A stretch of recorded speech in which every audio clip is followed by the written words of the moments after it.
Hola, ¿qué tal? ¿Cómo están? Muy buenas tardes. Pues ya, aquí nuevamente para continuar con nuestro curso de Introducción a la Biblia. Hola, Marilia, ¿cómo estás? Buenas tardes. Hola, Marlene, Buenas tardes. ¿cómo estás? Bienvenida también, buenas tardes. Y ya se está conectando Carmen también con nosotros. Fíjense que la lección de hoy es muy interesante, pues vamos a continuar con este proceso. Y ahora estamos hablando de la inspiración, ¿lo recuerdan? Ciertamente vamos a poner muchos ejemplos, traté de poner muchos ejemplos de este bloque, que es muy importante con relación a la inspiración. Me avisan si en este momento ya ven mi pantalla. Pues estamos ahora precisamente en lo que va a ser nuestro curso bíblico, el concepto de la inspiración. Vimos la semana pasada precisamente lo que es el concepto de la revelación, lo que es la inspiración y el vínculo que hay entre ellas precisamente. Bueno, pues ahora vamos a continuar precisamente con lo que es la inspiración bíblica. ¿Y esto por qué? Porque vamos a hablar que existe la inspiración oral, en muchos sentidos la inspiración, nosotros concretamente hablando de la inspiración bíblica. ¿Qué nos referimos cuando decimos inspiración bíblica? Al influjo sobrenatural de Dios sobre la inteligencia y voluntad de cada uno de los escritores sagrados. A eso se le llama inspiración.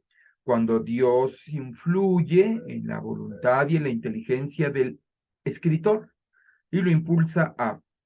Nos toca comprender cómo es que Dios influye de forma sobrenatural en el agiógrafo. Esta palabra va a ser importante, hablábamos hace 8 días. El agiógrafo es la persona que escribe, el escritor sagrado. Agio, sagrado, grafos, el que escribe. Así entonces ahora nos toca comprender cómo Dios influye en el agiógrafo, motivando su inteligencia y voluntad de escribir aquello que él quiere manifestar. ¿De acuerdo? Precisamente de motivare, del latín empujar, impulsar. Así entonces, la inspiración entonces la vamos a hablar de manera analógica, comparándolo. ¿Qué quiere decir esto? Nos referimos a la inspiración cuando concebimos la idea de algo, cuando como que nos llega a la mente el que está escribiendo la canción. Espérame tantito, ahorita me vino una idea y la empiezan a escribir. Lo puse de manera analógica porque no quiere decir que así sea. Más bien, en el ejemplo de la persona que escribe una canción, cuando le llega esta como inspiración, esta como idea, ese tipo de influjo es del que estamos hablando. Otro ejemplo también es muy sencillo de entender cuando hay algo que nos motiva, les digo del latín, impulsa, mueve, empuja, motivare, a realizar algo. Aquello que normalmente tú no lo hacías, pero ya viene este proceso, hay algo que te impulsa y lo haces. Se mueve tu voluntad, se mueve tu inteligencia. Muy bien, entonces continuamos. Hola Maru, ¿cómo estás? Ya estamos aquí. Dios. Hola, buenas tardes. Hola, buenas tardes a todos. Seguimos de aquí en este proceso y estamos ya entonces conectados. Miren, Dios precisamente se sirvió para manifestarse de algunos hombres santos, los agiógrafos, que se han llamado escritores sagrados. Para entender la acción que Dios hace sobre el escritor sagrado, vamos a poner el siguiente ejemplo. Fíjate, lo puse así, mira. Imagina que una persona que no sabe leer ni escribir desea mandar una carta a su esposa. Entonces le dice a su amigo Juan que le ayude escribiendo la carta. Dile que pronto iré a verla, que la amo y que siempre pienso en ella. Obviamente Juan lo escribe, si no propiamente tan literal, pero lo escribe. Obvio, con su forma de escribir y el tipo de letra que acostumbra. Se la muestra a su amigo, él se la lee a su amigo y su amigo está de acuerdo. Cuando su esposa recibe la carta y la lee, se emociona muchísimo y la guarda diciendo, es la carta de mi esposo a quien también amo y extraño. Fíjense qué bonito, ¿eh? ¿Qué nos interesa de este ejemplo sencillo?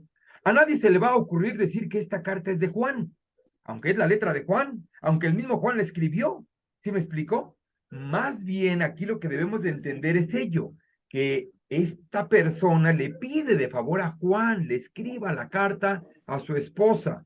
Él dice las palabras, sin embargo Juan escribe y en esencia cuando le regresa a Juan o le lee la carta a Juan a su amigo, le dice, sí, mándasela. Y la esposa la recibe y tiene la certeza y claridad que es la carta venida de su esposo y que le ha llegado a ella. No se va a limitar a decir, híjole, lo escribió Juan, a lo mejor Juan es el que me ama, ¿no? A lo mejor Juan es el que quiere conmigo. Bueno, no, sí se va comprendiendo. Este ejemplo es muy sencillo, pero muy fácil de comprender. ¿Por qué? Porque algo así, no es literal, pero algo así hizo Dios cuando quiso mostrarnos su ser. Nos fue escribiendo sus cartas, donde expresa su amor por los hombres, y lo hizo sirviéndose de unos escribanos a lo largo del tiempo.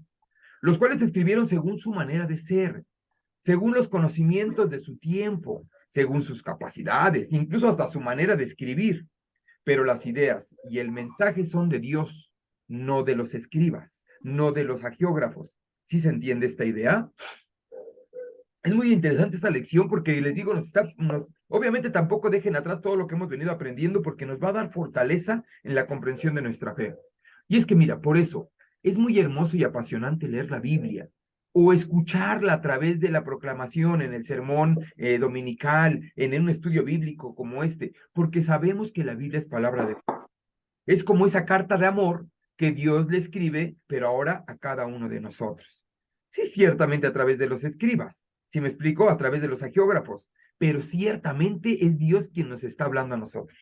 Así entonces, en suma o en conclusión hasta este primer momento, ciertamente podemos decir entonces que la Biblia tiene dos autores. El autor principal es el Espíritu Santo, quien inspira a los agiógrafos de todos los tiempos que contribuyeron al escrito bíblico.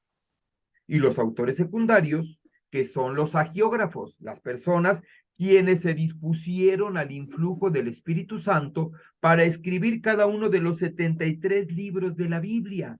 Los 73 libros de la Biblia están inspirados por Dios, es decir, vienen de Dios. Por eso decimos que los libros de la Biblia son inspirados. ¿Sí vamos bien? Puse un efecto muy bonito aquí, obsérvenlo. La pantalla lo puse de la siguiente manera. ¿Por qué? Mira, porque entonces Dios, Espíritu Santo, es quien inspira, el hombre quien escribe y la obra terminada, la Sagrada Escritura. ¿Y vamos bien?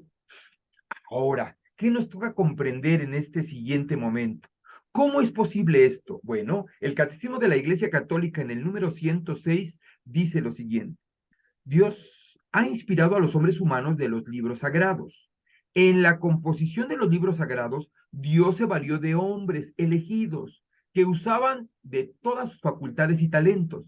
De este modo, obrando Dios en ellos y por ellos como verdaderos autores, pusieron por escrito todo y solo lo que Dios quería. Por eso decimos que en la Sagrada Escritura hay dos autores. Dios es verdadero autor de la Sagrada Escritura, pero también el hombre, verdadero autor de la Sagrada Escritura. Si vamos bien hasta aquí, Catecismo de la Iglesia Católica 106. Por eso les decía, ya espero tengan su catecismo, ya cuando termine este video van y lo leen directamente del catecismo. Ahora bien, la importancia de la inspiración en la Biblia, que es nuestro tema. Mira, sin la inspiración, la Biblia dejaría de ser lo que en realidad es, la palabra de Dios. Así entonces, para los cristianos, es claramente comprensible que Dios es el autor principal de la Biblia y los hombres los autores secundarios. Y seguimos con el Catecismo de la Iglesia Católica ahora en el 107. Los libros inspirados enseñan la verdad. Como todo lo que afirman los agiógrafos, los autores inspirados, lo afirma el Espíritu Santo, se sigue que los libros sagrados enseñan sólidamente, fielmente y sin error la verdad que Dios hizo consignar en dichos libros para salvación nuestra. Y aquí entonces viene la siguiente parte de nuestra lección de hoy. ¿Cómo? A ver, explícame. En la Biblia no hay error, no hay error. Es inerrante. Esto es padre y lo vamos a tratar de entender. Segundo, es Dios, Espíritu Santo, quien inspira al hombre, pero también es Dios quien hace que se mueva su inteligencia y su voluntad. Eso es lo que vamos a hablar. Y también es quien cuida precisamente que no caigan en ningún error. De lo anterior comprendemos que el Espíritu Santo ejerce en los autores sagrados tres acciones. La primera acción, Él es quien ilumina el entendimiento para que comprendan lo que Dios quiere decirles. Es precisamente el Espíritu Santo quien ilumina el entendimiento. En un segundo momento, los mueve su voluntad para que escriban todo y solo lo que Dios quiere. ¿Sí me explicó? En un segundo momento, entonces, el Espíritu Santo es quien mueve, impulsa, motiva al geógrafo a escribir y tan así que lo escribe. Y en un tercer momento, fíjense, y esto es muy importante, les cuida para que no se equivoquen en nada de lo concerniente a la salvación. Dijimos que se respeta la libertad, se respeta el tiempo en que lo escribió, la forma en que lo escribió, los modismos con que lo escribió, pero el Espíritu Santo también va a cuidar que escriban y no se equivoquen en lo concerniente al plan de salvación, a la revelación de Dios. ¿Sí vamos bien? Vamos a profundizar y a poner algunos ejemplos. Ahora sí, mira, Dios inspira a escribir a algunos hombres. Es real y tú eres igual testigo que yo, tú lo sabes, lo hemos estudiado. Miles de judíos fueron testigos de la liberación de Egipto. Cuando el pueblo sale de Egipto y atraviesa el Mar Rojo, fueron miles de judíos los testigos de lo que vieron. ¿Sí me explico? Sin embargo, solo algunos Dios los inspiró a escribir. ¿Sí me explicó? ¿Quiere decir que entonces los testigos oculares están mintiendo? Bueno, no, porque ellos también le transmitían a sus hijos lo que vieron, pero Dios inspira solo a algunos hombres a escribir lo que Él quiere. ¿Sí se va comprendiendo esto? Y esto es muy importante entenderlo también para profundizar en lo que es la inspiración. Estas personas escriben de parte de Dios los hechos ya ocurridos de acuerdo a su comprensión, a su momento histórico, a la experiencia vivida, a cómo lo sintieron y también a lo que escucharon, la transmisión oral. Vamos a poner un ejemplo de algo que se escribió. Por ejemplo, en el caso de los hagiógrafos que escribieron el Génesis, fíjate, y lo digo así, en el caso de los hagiógrafos que escribieron el Génesis, incluyendo a Moisés, porque se considera a Moisés también un gran compilador de escritos. En el caso de los hagiógrafos que escribieron el Génesis, escriben lo relacionado a la creación, a el arca, a la torre de Babel, a la historia de Abraham, de Isaac, de Jacob. Sin embargo, no estuvieron presentes. Más bien escriben lo que Dios les pide que escriban. El mismo caso de Moisés, por ejemplo, esto es un análisis también de manera particular. Moisés escribe efectivamente lo que recibe de Dios, ciertamente, pero para el momento en que él escribe ya habían pasado muchas cosas, muchos acontecimientos, ya se había transmitido de manera oral lo que Abraham le había dicho a Isaac, lo que Isaac le había dicho a Jacob, lo que Jacob le había dicho a sus hijos, a José y a las tribus. ¿Sí se va entendiendo? Así es que entonces cuando comprendamos esta inspiración, ciertamente es todo lo que está viniendo, lo que ha venido sucediendo en el pueblo, pero que entonces el agiógrafo sagrado lo escribe impulsado por el Espíritu Santo, motivándole su inteligencia y su voluntad, pero también cuidando de que lo que escriba no tenga error en cuanto a este proceso de salvación. Y es que es obvio creer y entender que no están presentes en el momento en que estas cosas sucedieron, concretamente el libro del Génesis. Pero también, ¿qué crees? Que haya geógrafos que escriben, por inspiración de Dios, hechos históricos de los que ellos fueron testigos, ya sea directa o indirectamente, porque lo vivieron, porque estuvieron cerca del momento ocurrido, etcétera. Ejemplo, el mismo libro del Éxodo. Obviamente Moisés escribe el libro del Éxodo de aquellas cosas que él presenció, vio y obviamente inspirado por Dios, lo impulsa a escribir. Y llámese Levítico, Números, Deuteronomio, es decir, la Torá, pero también los jueces, Samuel, Reyes, etcétera. Por eso era importante la comprensión que hemos venido nosotros avanzando del Antiguo Testamento. Ya entendimos como por qué fechas se escribieron los libros, algunos muy cercanos a los hechos y a las situaciones pasadas. Es decir, parece ser que la Torá, decíamos, se escribe inmediatamente, el pueblo está en Egipto libre. Entonces compréndase precisamente que el Espíritu inspira a algunos de los miles que presenciaron el hecho a escribir. ¿Sí vamos bien hasta acá? Así entonces el Espíritu Santo inspira al geógrafo y éste escribe lo que Dios quiere. Llámese el paso del Mar Rojo, que está en el Éxodo, o por cierto, no sé si has escuchado que cae también del cielo el maná, que golpea a Moisés la roca del Horeb y sale agua, y una serie de situaciones, bueno, están escritas, y nosotros lo que estamos comprendiendo ahorita es en esos escritos, Dios impulsó al geógrafo a escribirlo, pero no solo ello, está Dios pidiéndole a la geógrafa y hace que la geógrafa escriba solo lo que él quiere, respetando su libertad, sus modismos y demás. ¿Vamos bien? Toma un poco mayor de profundidad esto cuando hablamos de que hay otros agiógrafos a los que Dios inspiró, pero a escribir algo que no ha ocurrido. ¿Sí me explicó? Algo que va a suceder.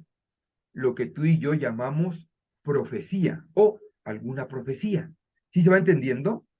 Vamos a poner una cita bíblica, vamos a profundizar un poco en ella y vamos a tratar también de compartir si es posible y nos da tiempo. Mira, en la cita de Isaías 7:14, que por cierto Isaías vivió unos 800, 700 años antes de que naciera Jesucristo. El libro de Isaías al menos está datado, por eso te decía importante en nuestras clases anteriores, está datado como unos 700 años antes de Cristo. Y Isaías escribe en el 7:14, he aquí que la Virgen concebirá y dará a luz un hijo, a quien pondrá por nombre Emanuel, que quiere decir Dios con nosotros. ¿Sí te acuerdas?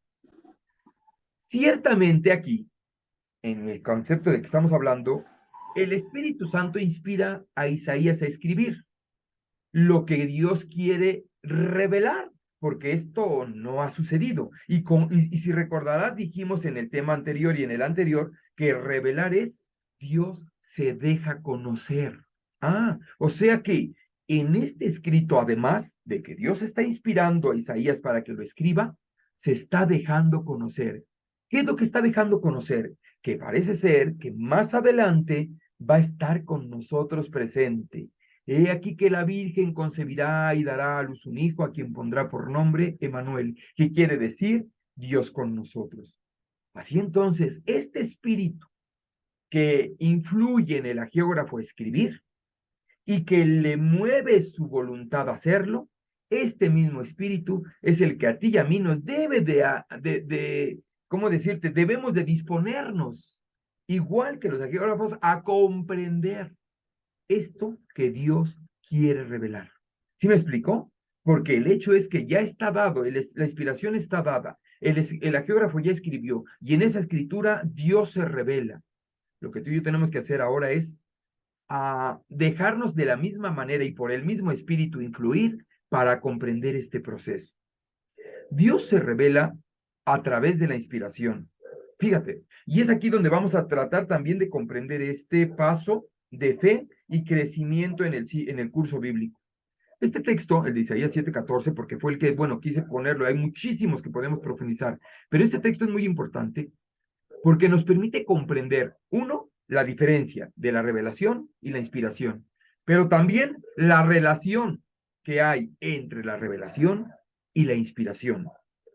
Si por un lado tenemos claro que la revelación es Dios se deja conocer, por otro lado la inspiración es Dios influye para que el agiógrafo escriba aquello que él quiere decir.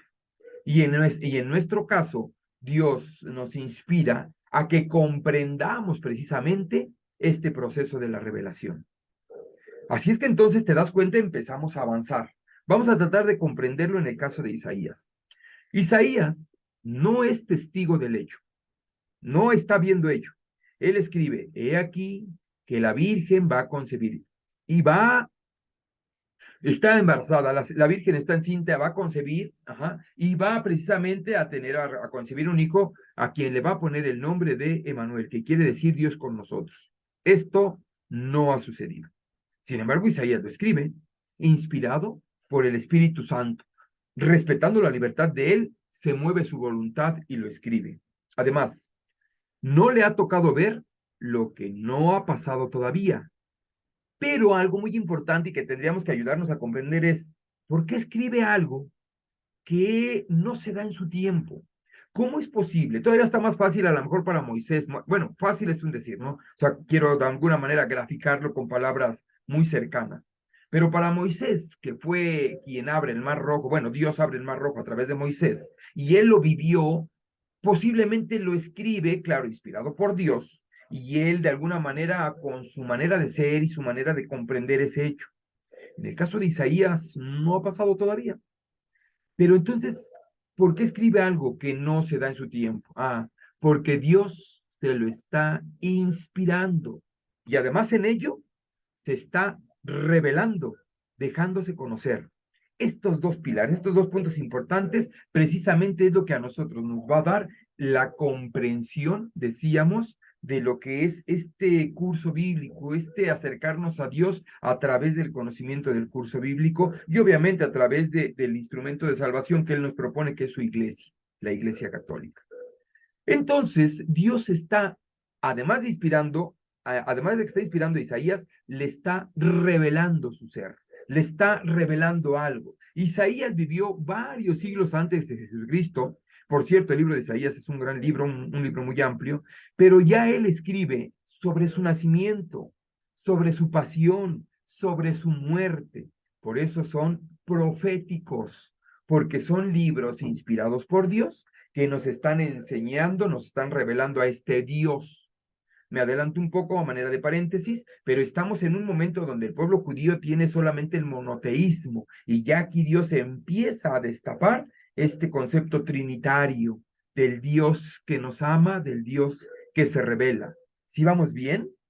Finalmente, aquí, obviamente, Isaías, él escribe el texto inspirado por Dios, pero en ese texto, Dios se está revelando. ¿Sí se va comprendiendo? Vamos, en la siguiente lección, que son géneros literarios, vamos a ver que hay textos que dicen, está padre, está bonito. No, en esencia, no perjudica o fortalece o debilita el concepto universal de la historia de la salvación. Pero hay textos precisamente donde Dios se deja conocer y Dios en todas las Sagradas Escrituras se revela, pero ciertamente nos lo va mostrando en este proceso paulatino. Ahora, Dios mueve la voluntad para que escriban, es el segundo punto. El primero, Dios ilumina el entendimiento. El segundo, Dios mueve la voluntad para que escriban. Es decir, posiblemente Isaías, si lo puse así, posiblemente Isaías no alcanza a comprender lo que está escribiendo, pero lo hace, lo escribe.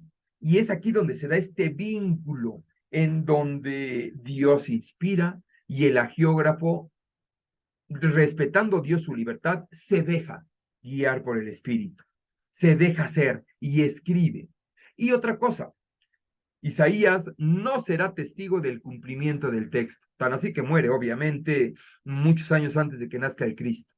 Pero impulsado por el Espíritu Santo y de manera libre, Isaías plasma el texto. Tan es así que tú y yo lo tenemos. Tú y yo tenemos el libro de Isaías en el Antiguo Testamento. Es decir, está evidenciado que Isaías, libremente motivado por el Espíritu Santo, escribió el texto. Tan así que tú y yo lo tenemos. Y en ello Dios se nos está revelando también a ti y a mí. Por eso es muy importante este proceso del curso bíblico, porque no solamente es estudiar, sino que Dios se está revelando de manera paulatina. Siempre, siempre se ha revelado de muchas formas, como lo hemos dicho allá en Hebreos 1:1, a través de tus padres, a través de las situaciones que has vivido en tu vida, a través de las altas y bajas, a través de buenos y malos testimonios. Pero hoy en nuestro curso bíblico, al igual que el geógrafo, tú y yo nos estamos disponiendo al Espíritu Santo y es Dios, si nos disponemos, quien va a mover nuestra inteligencia y nuestra voluntad a la comprensión de este Dios que nos ama y se nos revela.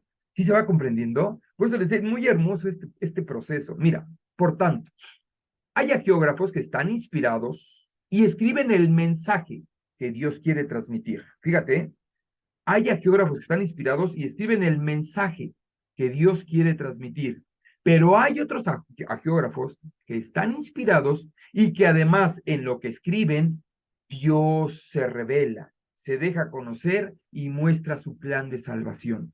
En toda la Sagrada Escritura es inspirada, ciertamente, pero entonces hay escritos, textos, palabra de Dios en donde se deja conocer, se revela más aún. Claro, es todo un compendio, es todo un complemento, es todo un general. ¿Sí vamos bien hasta acá? Bueno, pues entonces con esta idea pasamos a la que es la inerrancia en la Biblia. En la Biblia no hay error. ¿Sí me explico? La Biblia, inerrancia es ausencia de todo error. Esto nos va a dar pauta precisamente a la lección de la semana que viene. ¿Por qué? Porque tenemos que comprender que ciertamente la Sagrada Escritura es inspirada por Dios, es el autor Dios en cuanto a su inspiración, pero el hombre es el autor en cuanto a su escritura.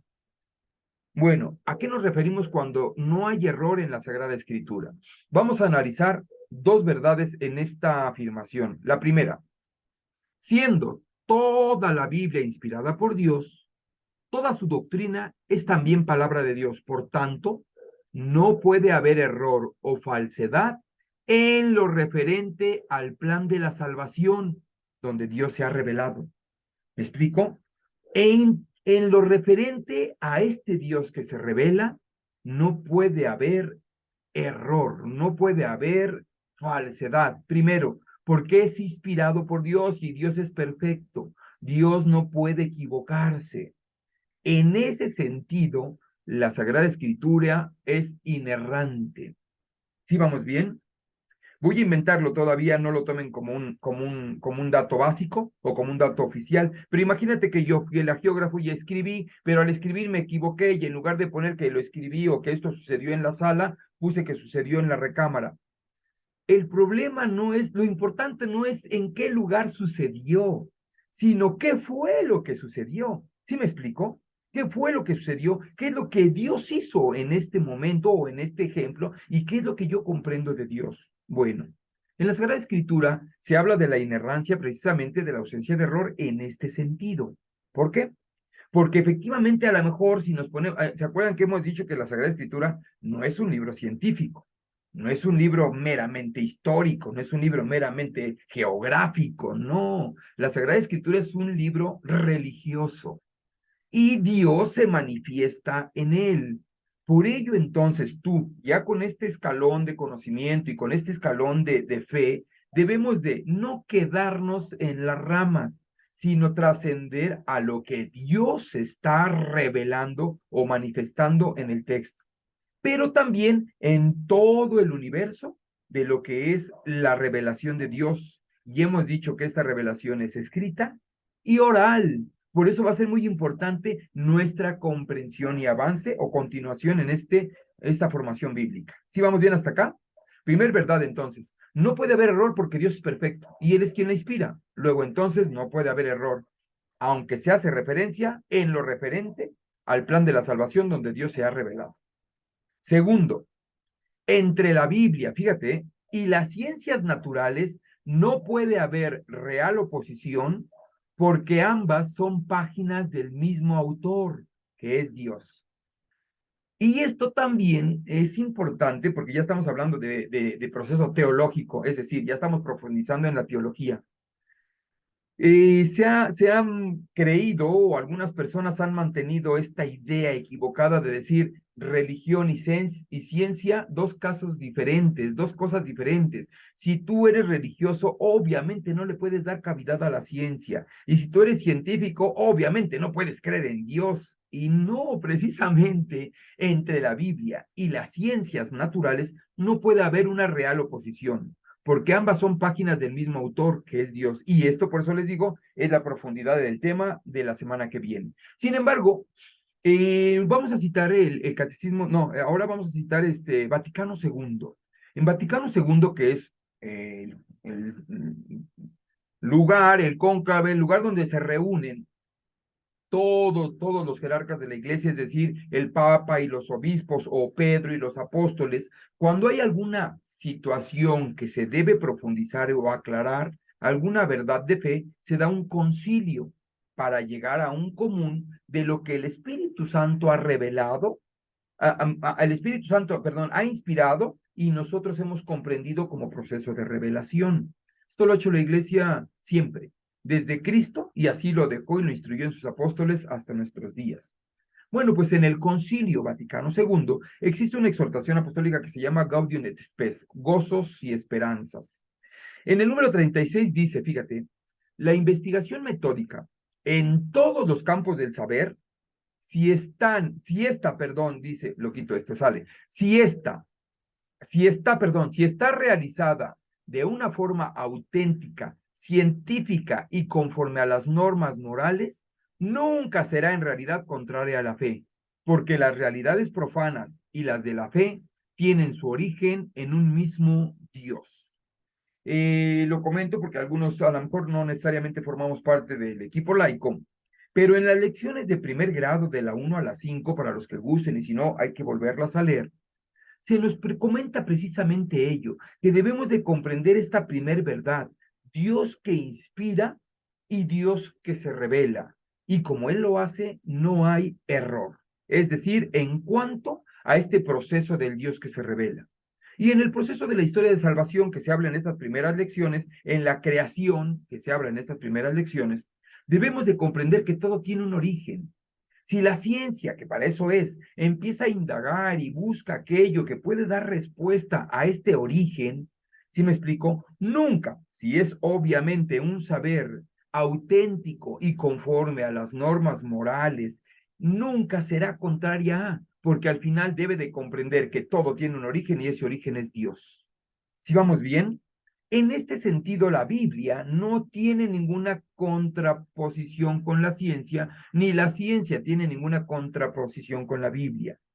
Pero si ya nos detenemos a cuestiones de detalle, no, es que la Biblia no es un libro científico. Lo que quiere explicar es que todo tiene un origen. En el caso del Génesis, primer capítulo, lo que quiere explicar es que todo tiene un origen, incluyendo el hombre. El mismo hombre tiene como origen a este Dios creador.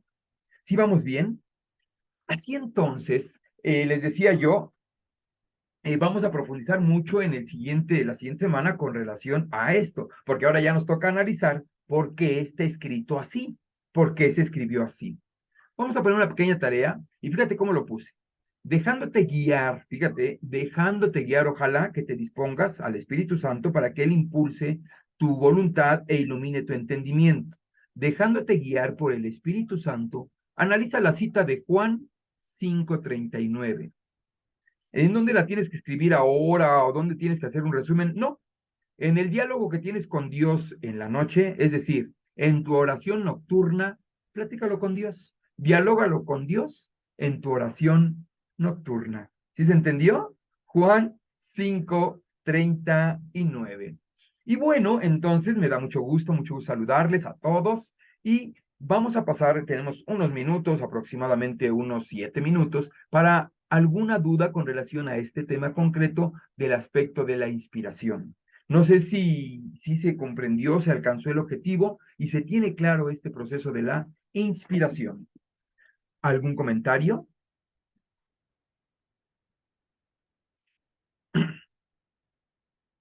Muy bien, entonces, mientras sale alguna duda, ¿qué debemos de comprender? Dios se deja conocer. A eso se le llama revelación. Para poder comprenderlo, nosotros por nuestras limitadas capacidades no lo podríamos. Entonces Dios inspira. ¿Y qué es la inspiración? Esta influencia de Dios precisamente en nuestra inteligencia y en nuestra voluntad, que nos impulsa a, ¿sí me explico? En el caso del geógrafo, cuando el texto sagrado se escribe, lo mismo. Dios inspira al geógrafo y lo impulsa a escribir. Tan así que tú y yo tenemos la evidencia, la Sagrada Escritura se escribió. ¿Sí vamos bien?